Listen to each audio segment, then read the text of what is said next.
मिट्टी खाई ना तुमने?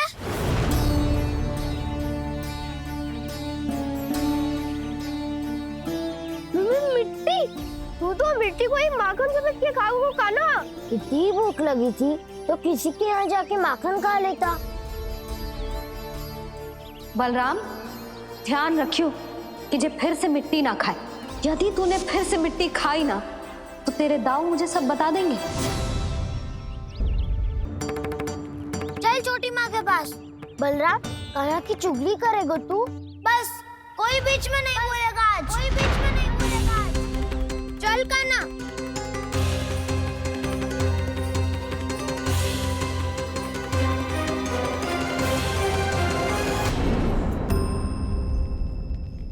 छोटी माँ, छोटी माँ। बलराम, क्या होगा लल्ला? सब ठीक तो है ना? छोटी माँ, वो क्या होगा लल्ला, बता। छोटी माँ, आपने कहा था ना कि ये यदि मिट्टी खाए तो मैं आपको बताऊं।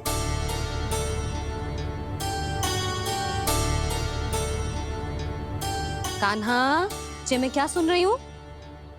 तूने मिट्टी खाई? मैया मिट्टी के बारे में पूछ रही है, पर मैंने तो बू देवी का शुद्ध प्रसाद खाया है।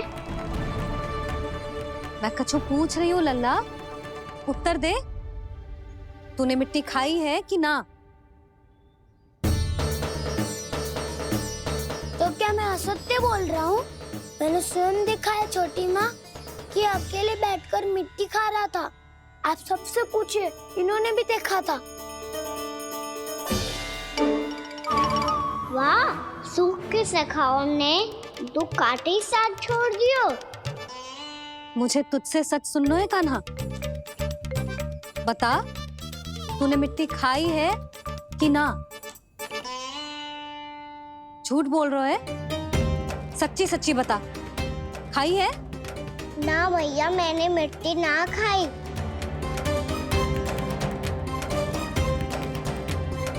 इधर आ।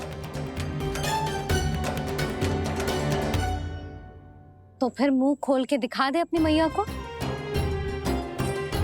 क्यों? अब क्या होगा? तूने मिट्टी तो ना खाई, तो दिखा दे कि जैसा बस सत्य बोल रहे हैं। कान्हा, मुंह खोल।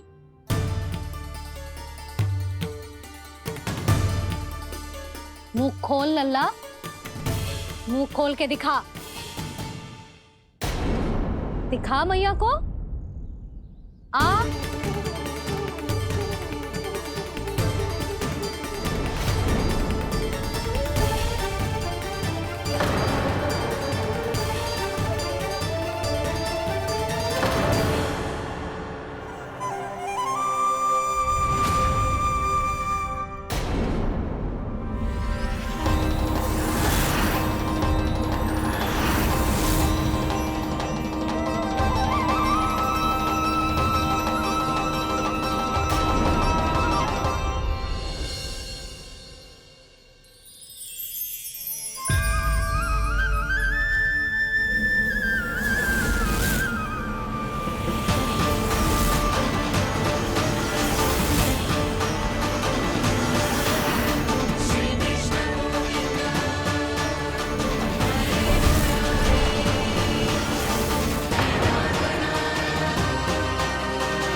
हे नारायण, ये कैसा अद्भुत दृश्य है।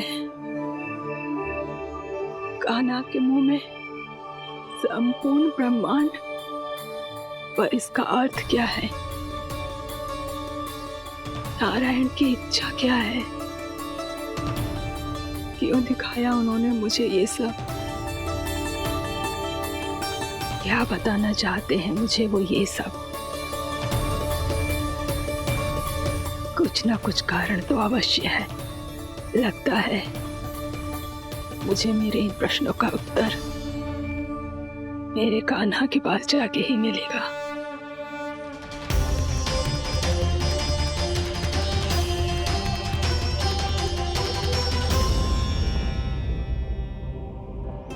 कितना भी सतर्क हो जाऊं, कोई ना कोई भूल हो ही जाती है। पिछली बार तो बाबा ने संभाल लिया था, अब मैया क्या करेगी?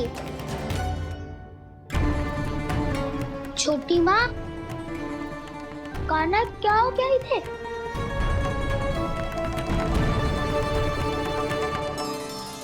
मैया,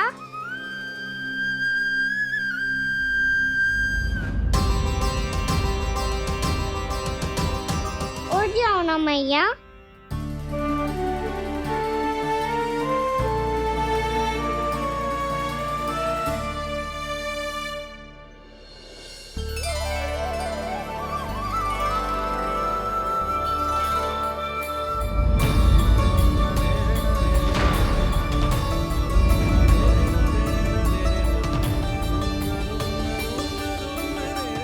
मैया,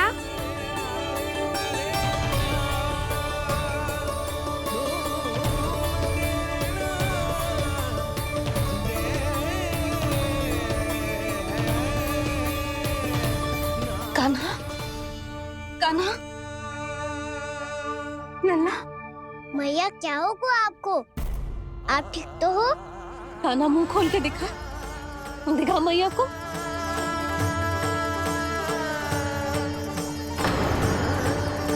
इसमें तो बस मिट्टी है, तो जो मैंने देखा वो क्या था? स्वप्न था मेरा या कोई भ्रम हुआ था? हाँ लल्ला, इससे पहले कि मैया मेरे सत्य समझ जाए, मुझे स्थिति को संभालना होगा। मुझे क्षमा कर दो मैया, आपको दुखी करो मैंने, पर मैं सच्ची कह रहा था, मैं मिट्टी ना खाई, बस भूत देवी का प्रसाद ही खाया था। आप कहोगे तो आगे से ना खाऊंगा, सच्ची।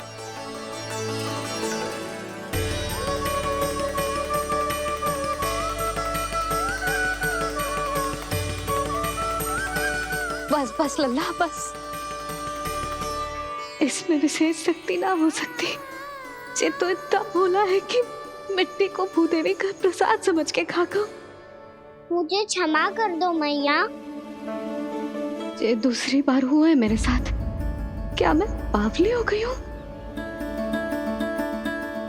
ना, मैं तो पूरी तरह ठीक हूँ। फिर क्या कारण हो सकता है इसका? अरे प्रसाद का समय हो गया है और मैंने अभी तक कुछ बनाओ भी ना है। आज फिर से गुड़ ही चढ़ाना पड़ेगा।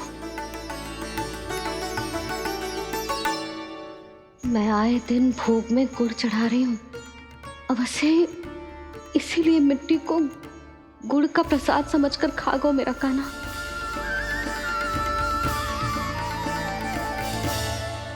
मैं समझ गई लल्ला, वो अकेले बैठ के मिट्टी क्यों खा रहा था। चल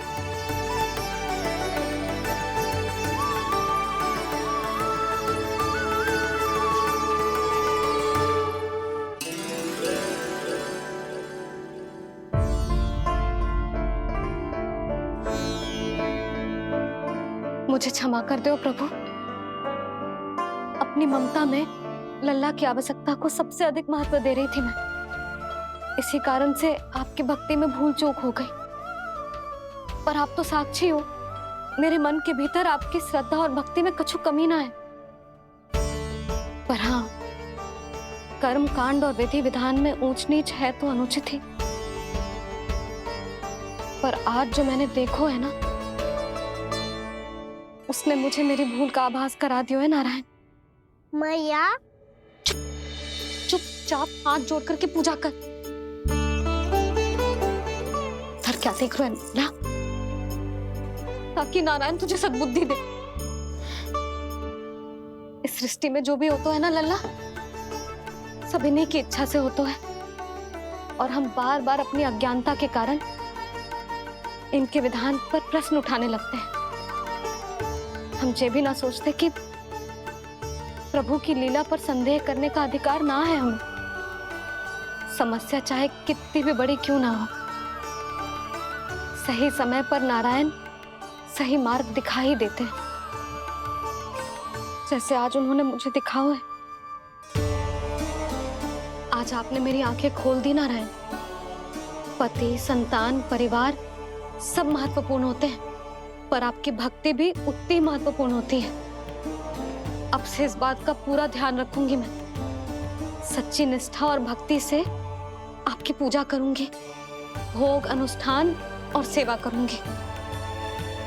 वैसे नारायण, सच्ची बात तो ये है कि सब इसी के कारण हो रहा है। इसके कारण आजकल मुझे समय ना मिलता है। मैया, मेरी सेवा ही तो नारायण की सेवा है।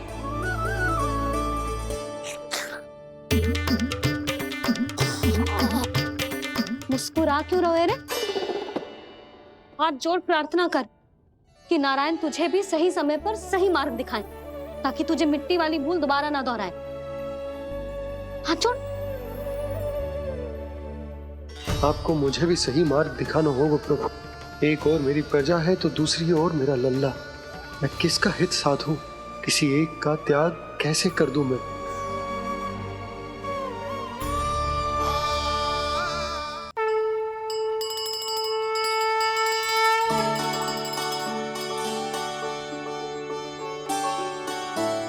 मैया, प्रसाद दो ना। क्यों? मिट्टी ना खानी? नहीं। लल्ला, आज के बाद मिट्टी को गुड़ समझने की भूल मत करियो। समझ आई?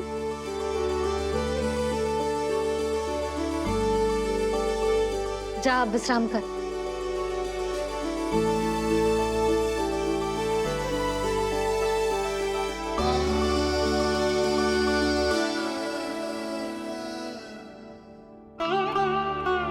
आप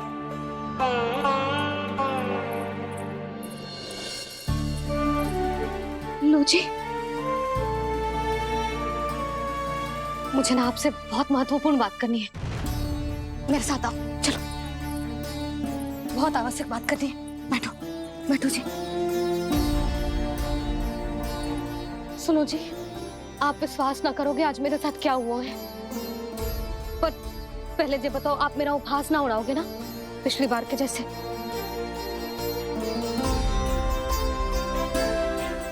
मैंने ना कान्हा के मुंह में फिर से ब्रह्मांड देखो है।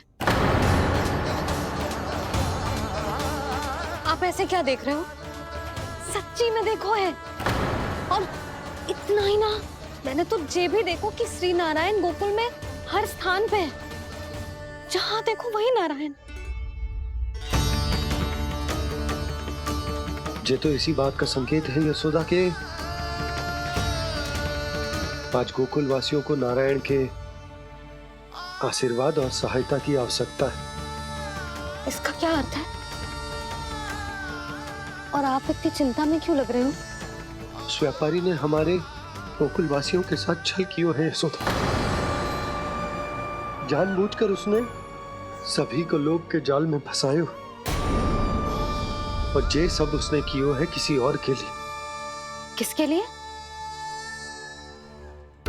बताओ जी, किसके लिए? कंस के लिए। कंस के लिए।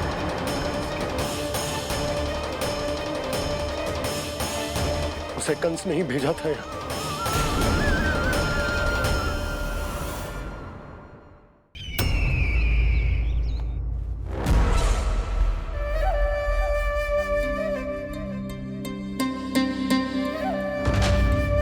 क्या देख रहे हो? तुम इसके योग्य हो परमानंद। अपनी बुद्धिमत्ता, चतुराई और कुशलता से तुमने इसे अर्जित किया है। महाराज की जय हो। महारानी प्राप्ति महारानी अस्ति। हमें तो लगता है कि परमानंद को हमारे मंत्रिमंडल में होना चाहिए। परमानंद, जिस प्रकार तुमने गोकुल वासियों को अपनी चतुराई के चक्रव्यूह में फंसा दिया है, अद्भुत था वो, अद्भुत। आप बस आज्ञा दीजिए महाराज, ये सेवक पालन करेगा। आज गोकुल आपके चरणों के नीचे आ गया है। कुछ ही समय में पूरा संसार आपके पैरों तले होगा।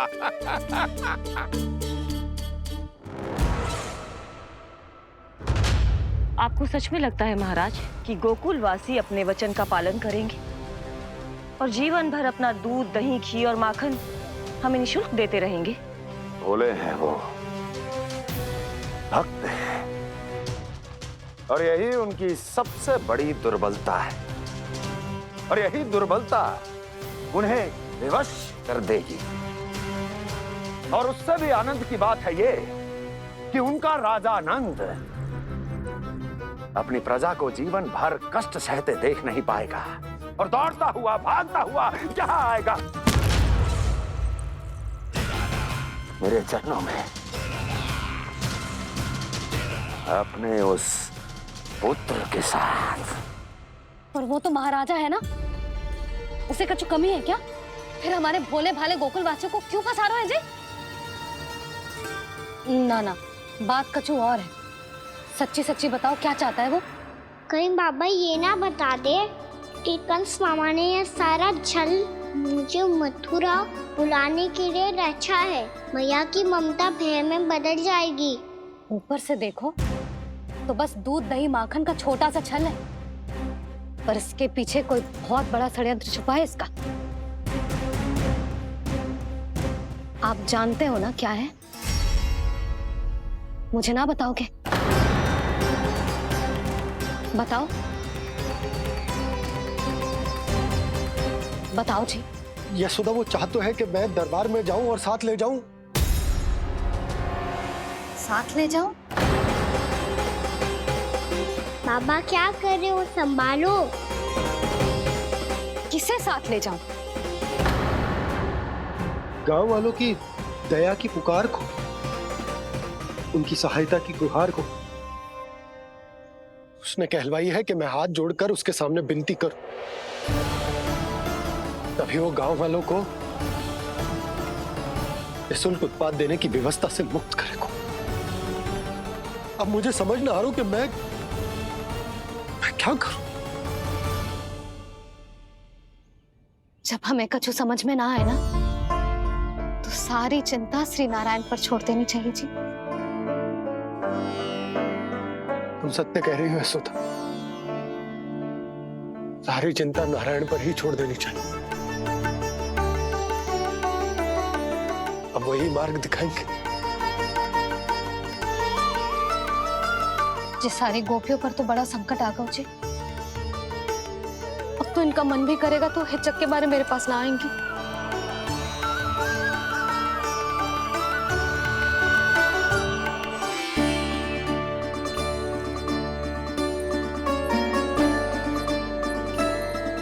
बाबा तो पूरी तरह भूल गए हैं प्रभु, ये सच में आप कौन हैं? हाँ मुरली, इस समय मैं उनके लिए केवल उनका लल्ला हूँ। पर आपके पास उन्हें इस चिंता से मुक्त करने का उपाय है प्रभु, है ना?